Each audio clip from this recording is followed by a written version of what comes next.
اعوذ باللہ من الشیطان الرجیم، بسم اللہ الرحمن الرحیم۔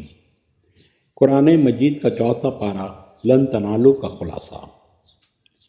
چوتھے پارے کے شروع میں اللہ تعالیٰ ارشاد فرماتے ہیں کہ تم اس وقت تک بھلائی کو نہیں پہنچ سکتے جب تک اس چیز کو خرچ نہیں کرتے جو تمہیں محبوب ہے، اور جو کچھ تم خرچ کرتے ہو اللہ اس کو خوب جانتا ہے۔ اس آیت کے نزول کے بعد صحابہ کرام رضوان اللہ اجمعین نے اپنے محبوب ترین مال کو بھی اللہ کے راستے میں خرچ کرنا شروع کر دیا تھا۔ صحیح بخاری اور صحیح مسلم میں حضرت انس بن مالک رضی اللہ تعالیٰ عنہ سے مروی ہے کہ جناب ابو طلحہ رضی اللہ تعالیٰ عنہ بہت مالدار صحابی تھے۔ ان کا سب سے محبوب مال برہا کا باغ تھا جو مسجد نبوی کے بالمقابل تھا۔ رسول کریم صلی اللہ علیہ وسلم کبھی کبھار اس باغ میں تشریف لاتے اور اس کا میٹھا پانی پیتے۔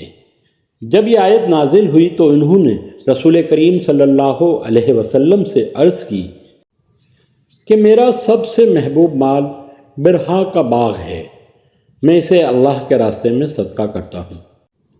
اس پارے میں اللہ نے اس بات کا بھی ذکر کیا کہ اللہ تعالیٰ کی عبادت کے لیے پہلا گھر مکہ مکرمہ میں تعمیر کیا گیا تھا، اور ہر صاحب استطاعت مسلمان پر اس گھر کا حج کرنا فرض ہے۔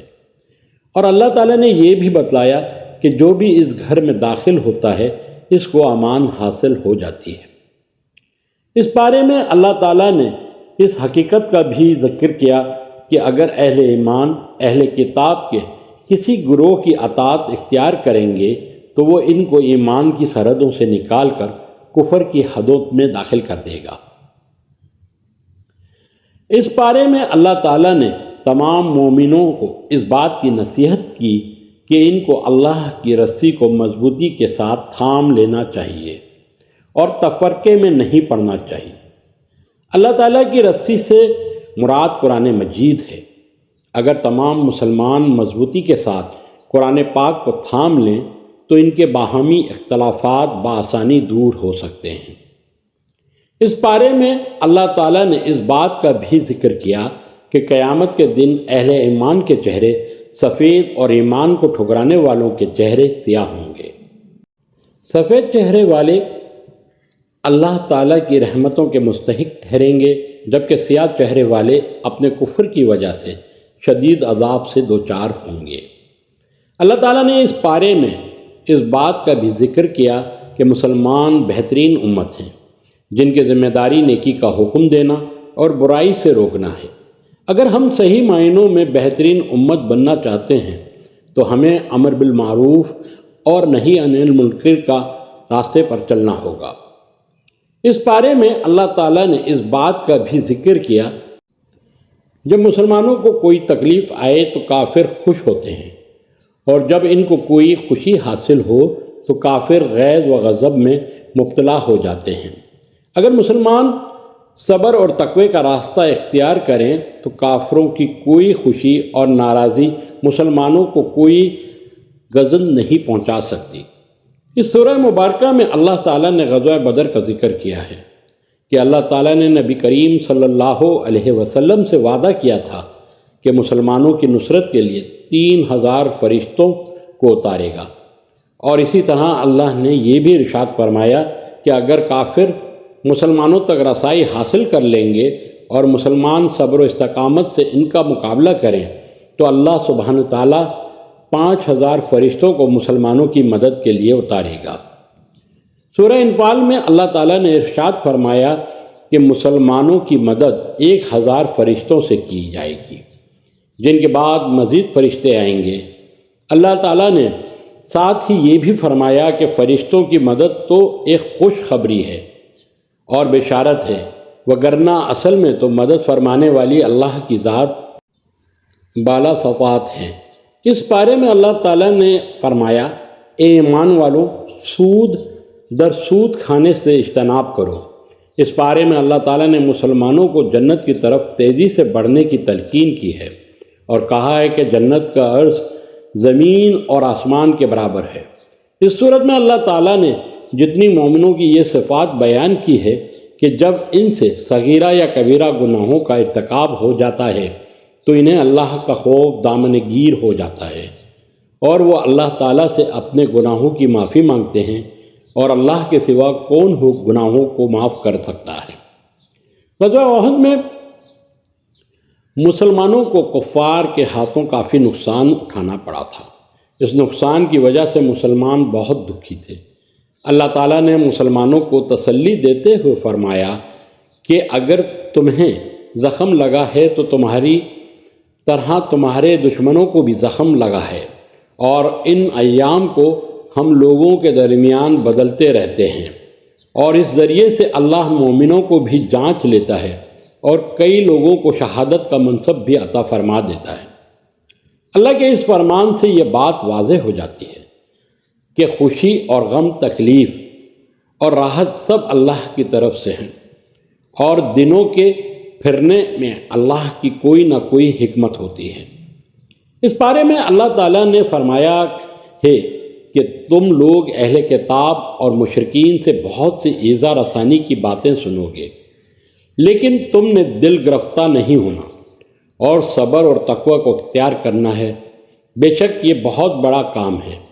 اللہ کے نبی صلی اللہ علیہ وسلم کے بارے میں مشرکین، عیسائی اور یہودی طرح طرح کی باتیں کرتے رہے، اور ان کے ساتھ ساتھ منافقین کا سردار عبداللہ ابن ابی بھی اپنے ساتھیوں کی ہمراہی میں اللہ کے آخری رسول صلی اللہ علیہ وسلم کو ایذا دینے میں مصروف رہا۔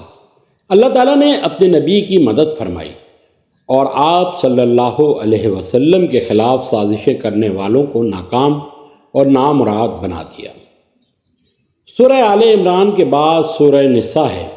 سورہ نساء کے شروع میں اللہ تعالیٰ نے انسانوں کو اس بات کی تلقین کی ہے کہ انہیں اللہ تعالیٰ سے ڈرنا چاہیے جو ان کا پروردگار ہے، اور اس نے ان کو ایک جان یعنی آدم علیہ السلام سے پیدا کیا، اور ان سے ان کی زوجہ کو پیدا کیا، اور پھر کثیر تعداد میں مردوں اور عورتوں کو پیدا کیا۔ اس آیت میں اس بات کی طرف توجہ دلائی گئی ہے کہ ذات پات اور برادری وجہ عزت نہیں، اس لیے کہ تمام انسانوں کی اصل ایک ہی ہے۔ اس سورہ میں اللہ تعالیٰ نے صنفی بدامنی کو روکنے والی ایک تدبیر بھی بتلائی ہے۔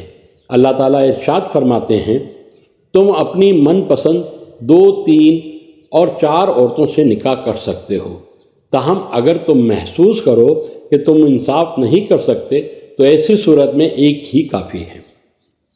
اس سورہ میں اللہ تعالیٰ نے وراثت کے مسائل کو بھی بڑی وضاحت سے بیان کیا ہے۔ اللہ تعالیٰ نے والد کی جائیداد میں سے بیٹوں کا بیٹیوں کے مقابلے میں دگنا حصہ رکھا ہے۔ اگر کسی انسان کی صرف بیٹیاں ہوں تو اس کی صورت میں وہ انسان کے 2/3 جائیداد کی مالک ہوں گی، اور اگر صرف ایک بیٹی ہو تو وہ نصف جائیداد کی مالک ہوگی۔ شوہر اپنی بیوی کی جائیداد میں 1/4 حصے کا مالک ہوگا، جبکہ بیوی اپنے شوہر کی جائیداد میں 8ویں حصے کی مالک ہوگی۔ والد اور والدہ کا اپنے بیٹے کی جائیداد میں 6واں حصہ ہوگا۔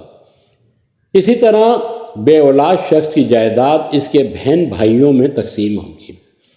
جائیداد کی تقسیم سے قبل انسان کے ذمہ واجب الادا قرض کو ادا کرنا چاہیے، اور اگر اس نے کسی کے حق میں کوئی وصیت کی ہو جو 1/3 سے زیادہ نہیں ہو سکتی تو اس کو ادا کرنا چاہیے۔ اس سورہ میں اللہ تعالیٰ نے حق مہر کے حوالے سے جو ارشاد فرمایا، انسان اپنی بیوی کو حق مہر کے طور پر خزانہ بھی دے سکتا ہے، اور انسان کے لیے یہ جائز نہیں کہ حق مہر دینے کے بعد اس کو واپس لینے کی کوشش کرے۔ اللہ تعالیٰ سے دعا ہے کہ اللہ تعالیٰ ہمیں قرآن مجید پڑھنے، سمجھنے، سیکھنے اور اس پر عمل پیرا ہونے کی توفیق عطا فرمائے، آمین یا رب العالمین۔ اسی کے ساتھ ڈاکٹر سید نوید کو اجازت دیجیے۔ السلام علیکم ورحمۃ اللہ وبرکاتہ۔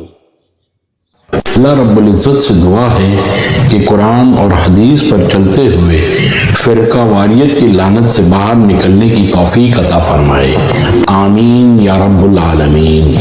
السلام علیکم ورحمۃ اللہ وبرکاتہ۔